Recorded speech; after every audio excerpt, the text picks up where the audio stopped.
Inzego z'umutekano muri Kenya zatangaje ko kugeza ubu zimaze kubona imibiri y'abantu 201 bishwe n'inzara biturutse ku nyigisho z'idini ryabasabye kumara iminsi batarya kuko ngo ariyo nzira izabageza kuri Yesu Kristo. Muri Mata nibwo polisi yo muri Kenya yatangiye iperereza ku kibazo cy'umupasiteri wo muri iki gihugu witwa Paul Mackenzie wasabaga abayoboke be kwicisha inzara kugira ngo babashe guhura na Yesu Kristo. Nyuma yo gutangira iperereza ku ikubitiro polisi yahise itahura imirambo y'abayoboke 11 bishwe n'inzara, ariko ari nako uko iminsi yarushagaho kwegera imbere ikibazo cyagendaga kirushaho gukomera kuko imibare iri kugenda irushaho kwiyongera. Ku wa gatandatu mu cyumweru gishize polisi yo muri Kenya yatangaje ko imirambo imaze kuboneka ari 201. Ni nyuma yuko kuri uwo munsi hari hatawe indi igera kuri 22 ndetse kugeza kuri ubu abagera kuri 600 bari barayobotse Pasiteri Paul Mackenzie ntibarabonerwa irengero. Bivugwa ko uyu mugabo wita umukozi w'Imana yasabaga abakristo be kujya mu ishyamba riherereye mu mujyi wa Malindi mu majyepfo ya Kenya bakamarayo iminsi basenga, ariko nta kintu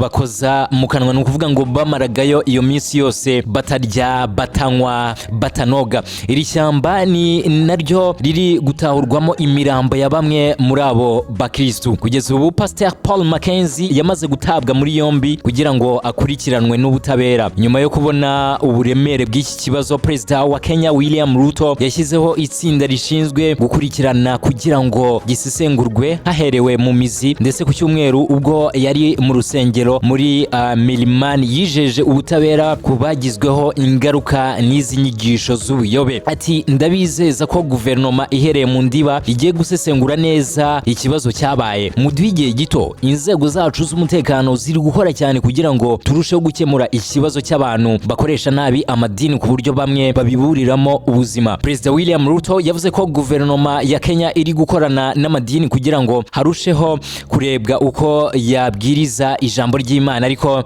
idakoresheje inyigisho zishobora kuyobya abaturage.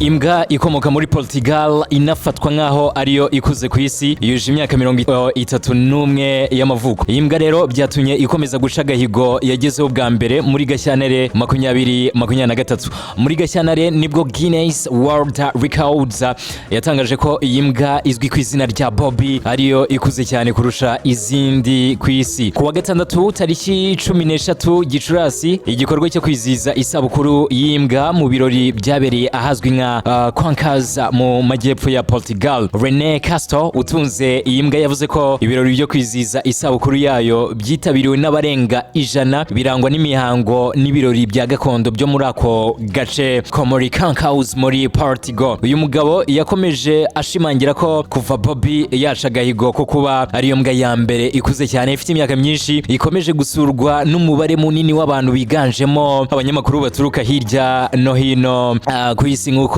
uyu mugabo yaje kuba abitangaza. Nubwo iyi mbwa itakibasha kugenda no kureba neza, Leonel Castro yemeza ko nta kindi kibazo cy'ubuzima ifite, ari naho ahera yizera yuko izabasha kumara indi myaka myinshi then igakomeza no kugenda ica utundi duhigo dukomeye cyane, inakomeza kwandikwa muri iki gitabo cya Guinness World Records. So BigTown TV yakwegereje amafoto y'iyi mbwa imaze imyaka 31 y'amavuko ibaho hano ku isi. Uravuga iki kuri no Bobby yahariya muri Portugal ejo bundi yaje kuba yuza imyaka 31 y'amavuko? Shyiraho comment aho munsi. Ni BigTown update kuri BigTown TV.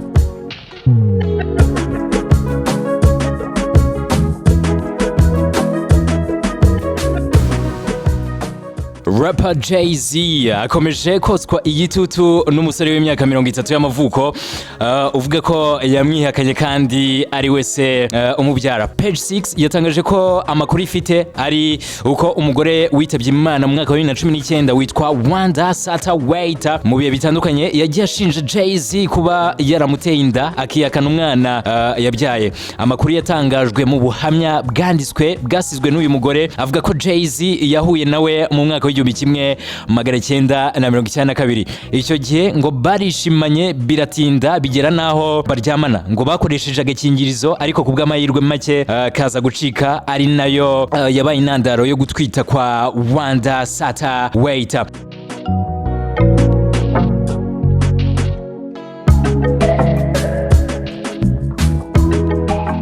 Urwandiko rugaragaza ubu buhamya ruriho n'umukono wa notel rwo kwa 25 Gashyantare mu 2015 rwanditswe n'uyu mugore uvugwaho kubyarana na Jay-Z, rugaragaza ko baryamanye nyuma yo guhura bakaganira bakishimana bakabyinana, then biza kurangira Jay-Z amuteye inda. Sata mama w'uyu musore muri urwo rwandiko agaragaza ko yongeye kubona uyu muhanzi nyuma y'ibyumweru 2 baryamanye, ariko undi aza kuba amwirengagiza ku buryo bukomeye, amubwira ko agomba kureka kumugendaho. Nukuvuga ngo Jay-Z yabwiye uno mugore witwa Sata ati ntabwo ugomba kungendaho, wowe ngendera kure cyane. Avuga ko atongeye kumuca iryera cyane ko atarazi amazina ye y'ukuri. Nukuvuga ngo uyu Sata uyu mugore nyakwigendera ntabwo yarazi amazina y'ukuri ya rapper Jay-Z, ahubwo yongeye kuza kumubona kuri televiziyo nyuma, ariko nabwo abura ukuntu yamugeraho ndetse bimubera ingorabahizi kongera guhura nawe. Nubwo uru rwandiko ruhari ntabwo rwigeze rushyikirizwa urukiko na rimwe nyuma yo kwandikwa.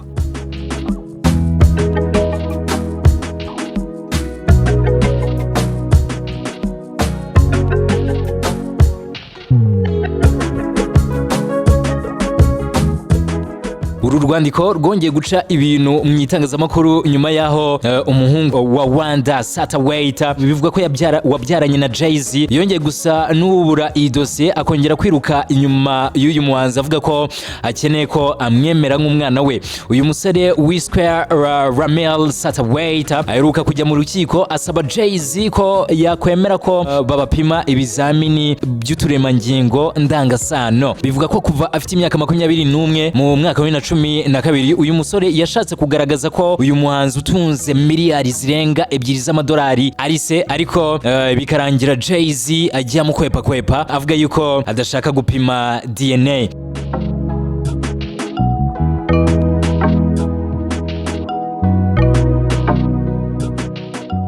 Nk'uko ikinyamakuru Daily Mail cyabitangaje, ngo urukiko rw'ikirenga rwanze icyifuzo gishya cya Ramel ndetse n'urukiko rw'ubujurire byemeje uyu mwanzuro ku itariki 8 Gicurasi uyu mwaka wa 2023.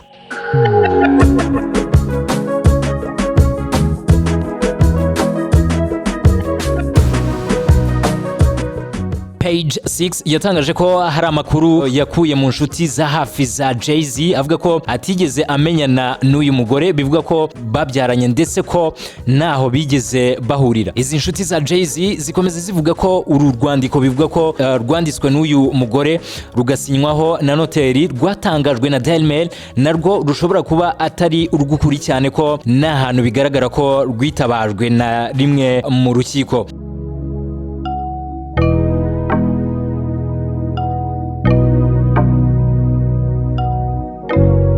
Yaba Jay-Z ndetse n'abavugizi be ntawe uragira icyo atangaza kuri ibi bintu. Uyu muhanzi usanzwe afitanye abana na Beyonce barimo umukobwa mukuru w'imyaka 11 witwa Bapfuye, abahungu b'imanga b'imyaka 5 harimo Rumi ndetse na Sir Kata. So kugeza muri aka kanya rero ikintu wamenya nuko uyu musore witwa Ramel akomeje kwiruka inyuma cyane ya Jay-Z amusaba yuko bajya gupimisha DNA kugira ngo Jay-Z abone koko ari we papa we, umwana agahita aruhuka, kubera ko uyu mwana witwa Ramel we yaje kubatangaza yuko adashaka imitungo ya Jay-Z, we ikintu ashaka ari uko Jay-Z yamenya yuko ari papa we umubyara. Iyi ni BigTown TV, nge nitwa Boo with BigTown Update.